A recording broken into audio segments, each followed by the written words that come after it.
Me një pronë në ndërtim, ne të kuptojmë një pronë që është duke u ndërtuar, qoftë një vilë, qoftë një apartament. Ndoshta sapo ka filluar, ndoshta do 5 muaj të mbarojë, por avantazhi është çmimi. Çmimi më i lirë. Gjithmonë në një fazë fillestare, çmimi është më i lirë për pronën që ju jeni duke blerë. Pse ble njerëzit në ndërtim? Mundësi zgjedhje. Keni mundësinë e zgjedhjes së katit, të orientimit edhe të sipërfaqes së apartamentit tuaj. Fleksibël në pagesa.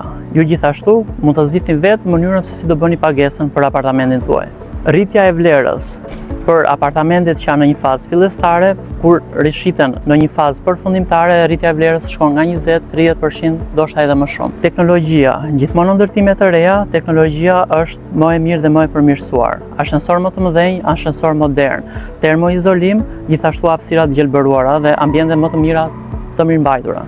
Këtu pas meje është një projekt që ne kemi ndjekur që nga hapat fillestare.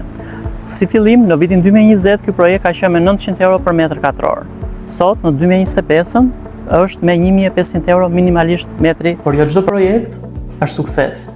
Por çfarë nuk thon agjendat imobiliar në lidhje me këto ndërtime që nuk shkojnë siç duhet? Problematikat janë nga më të ndryshmet, por më kryesore është leja e ndërtimit. Ndonjëherë, ndonjë ndërtues mund të ketë mbaruar leja e ndërtimit ose nuk e ka fare atë. Kjo vjen nga ndërtues të pandershëm, që neglizhojnë me cilësinë e ndërtimit apo dhe me zgjatjen e afat të këtyre ndërtimeve. Të gjitha këto mund të shmangen që ju bashkë me agentin tuaj imobiliar të jeni duke kërkuar një firmë ndërtimi që ka ndërtuar më herët, që ka një histori të mirë edhe të kenë përfunduar të paktën një rezidencë më herët.